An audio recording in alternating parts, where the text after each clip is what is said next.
Let's dive into a really fascinating thought experiment, a hypothetical system for legalizing all psychoactive substances, but under state control. It's a world built on freedom on one hand, but on rules, hurdles, and consequences on the other hand.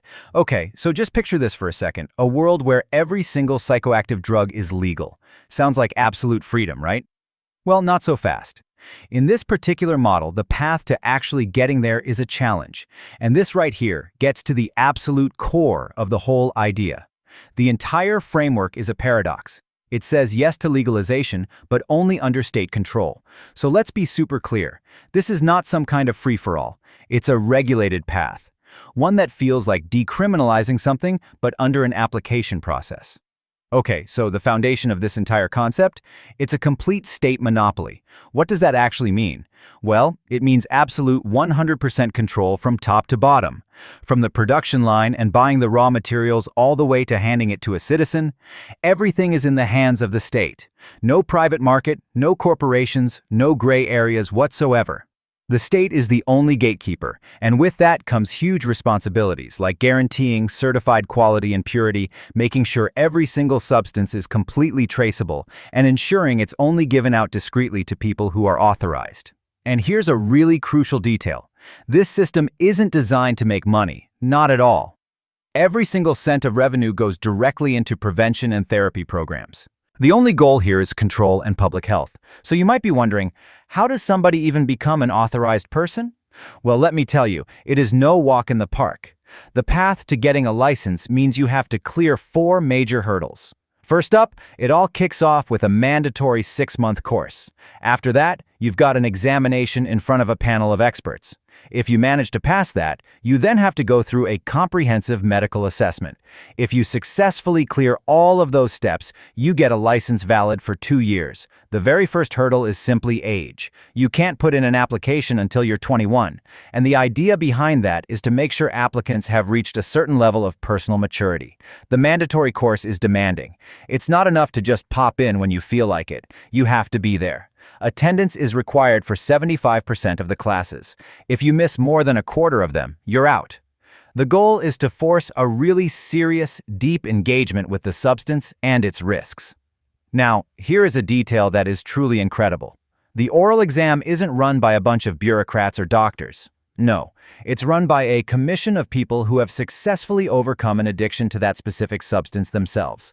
I mean, let's be honest, who could possibly be better at judging the risks and the kind of character you need than them? The official medical assessment also has to certify that you're medically and psychologically fit, and your trustworthiness, which is checked with something like a criminal record, has to be fine. So, let's say you've done it.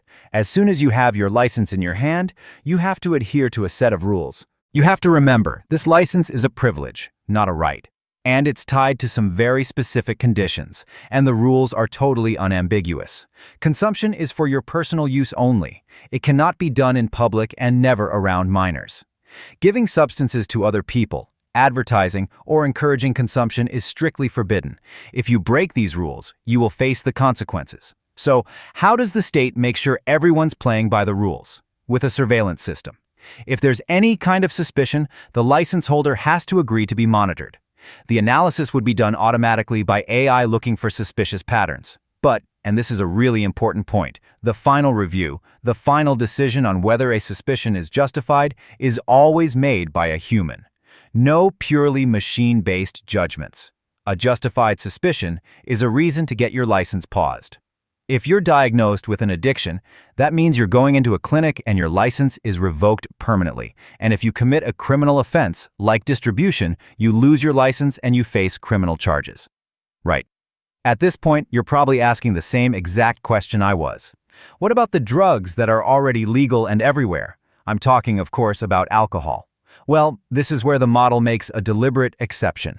So why would this strict system not apply to alcohol? A substance whose societal harms are well documented? The reasoning in the model is that alcohol is just too deeply rooted in our culture.